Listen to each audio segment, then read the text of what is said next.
Lo que hizo Konoha con el clan Uchiha tiene nombre político. Y si no lo conoces, es muy probable que estés justificándolo sin darte cuenta. Pensé en Naruto como una historia que muestra algo incómodo. Incluso los gobiernos que nacen con buenas intenciones pueden convertirse en la causa de sus propios conflictos cuando no saben gobernar sus miedos. Porque uno de los mayores errores políticos de Konohagakure fue la forma en que trató al clan Uchiha. No como enemigos desde el inicio, sino como algo más peligroso. Un grupo progresivamente convertido en sospechoso permanente. Y para entender esto con precisión, no desde la emoción, sino desde la estructura, necesitamos hablar de un concepto político: la segregación.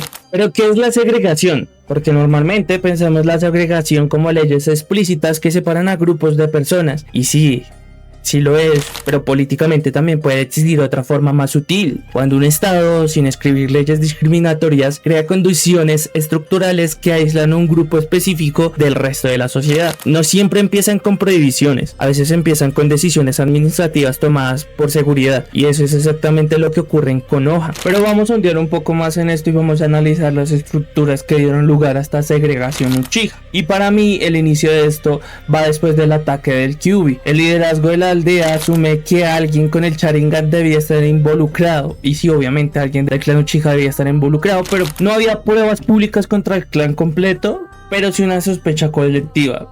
Y esa sospecha produjo una decisión clave, y es que el clan Uchiha fue reubicado hacia la periferia de la aldea, y no sabemos si existía una ley escrita que les prohibiera vivir en otro lugar, pero sí lo que vemos es una realidad clara. Los Uchihas pasan a vivir concentrados en un distrito propio, separados físicamente del resto de la población, y lo podemos observar porque el resto de la serie no vemos ningún Uchiha viviendo fuera de este distrito, sino hasta después de la masacre, pues el único Uchiha que vive fuera es Sasuke. Entonces esto puede empezar a leerse como segregación urbana de facto, y es un espacio exclusivo que, aunque presentado como medida organizativa, termina reforzando una lógica social muy peligrosa, y es un nosotros contra ellos. Entonces el territorio de Konoha empieza a construir una desconfianza hacia el clan Uchiha, y esta desconfianza la podemos ver en la realidad política de los Uchiha. Y aunque los Uchihas no estaban completamente fuera del estado, pues de hecho dirigían la policía militar de Konoha, pero aquí tenemos que hacer una distinción política importante. Estos tenían poder administrativo, pero no poder soberano, a pesar de que eran pueblos fundadores de Konoha. Participaban del núcleo real de las decisiones, porque nunca hubo un Uchiha Hokage, nunca participaron del consejo de gobernantes, siempre fueron los mismos viejos pendejos esos,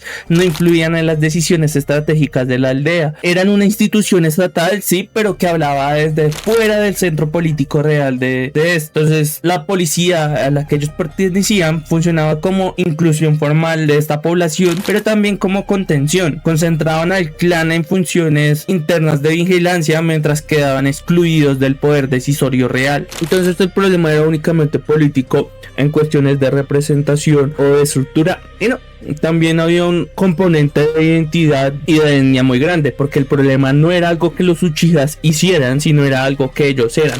El miedo surgía de su herencia, el Sharingan. El razonamiento implícito fue simple y muy peligroso. Si alguien con esas habilidades controló al Kyuubi, entonces cualquier miembro del clan podía representar una amenaza, y aquí aparece una forma de discriminación distinta al racismo clásico muy cercana a él, y una identidad heredada se convierte en riesgo político. No se juzga al individuo, sino se sospecha ya del grupo entero, y la diferencia biológica pasa a ser un argumento de seguridad. Entonces sí, hubo un componente racial y de segregación muy fuerte contra los Uchihas. Pero con esa narrativa y argumentos sobre la seguridad de Konoha, el clan comienza a ser vigilado de forma sistemática. El espionaje y la supervisión no recaían sobre todos los clanes por igual, sino específicamente sobre los Uchiha. Por ejemplo, nunca vemos espionaje dentro del clan Hyuga, a pesar de ser un clan totalmente horrible, o del clan Aburame, porque era irrelevante. ¿Y qué pasa con esto? Esto marca un cambio fundamental. Los Uchihas pasan de ser ciudadanos fundadores a enemigos internos potenciales. Un enemigo que aún no se ha revelado,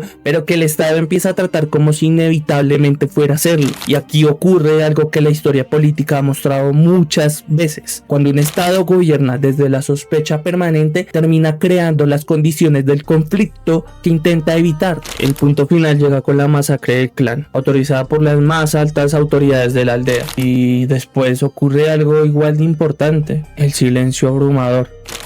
Konoha posee monumentos para sus héroes y memoriales para sus caídos, pero el distrito Uchiha queda clausurado, sin un espacio público de memoria colectiva. La narrativa dominante no recuerda una tragedia compartida, sino una traición evitada. Más que duelo, parece alivio, y políticamente eso importa, porque la memoria también es una forma de gobierno, y sin memoria puedes controlar la narrativa. ¿Y qué es el resultado de toda esta segregación racial? Pues termina fabricando un enemigo, y el caso Uchiha muestra algo incómodo sobre estos sistemas políticos, porque Konoha no crea un enemigo desde el odio abierto, sino desde el miedo acumulado, el aislamiento territorial, la exclusión del centro del poder, la vigilancia diferencial, la sospecha basada en identidad heredada, el olvido. Paso a paso el Estado convirtió a uno de sus clanes fundadores en una amenaza estructural, y no porque necesariamente lo fuera, sino porque empezó a tratarlo como tal. Y esto me lleva entonces a Sasuke. ¿Estaba loco? No,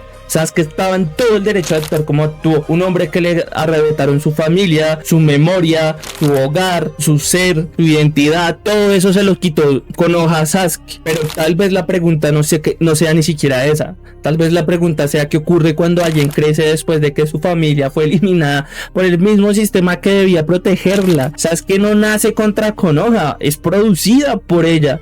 Porque cuando un gobierno convierte a un grupo en un enemigo interno, no solo cambia la política de una nación, cambia el destino de quienes nacen dentro de esa historia. Entonces ya vamos viendo que Naruto no solo habla de guerras ninjas, también muestra cómo incluso una aldea construida sobre ideales nobles puede fallar cuando el miedo reemplaza a la justicia. La segregación no siempre empieza con leyes. A veces empieza con decisiones razonables tomadas sin cuestionar sus consecuencias.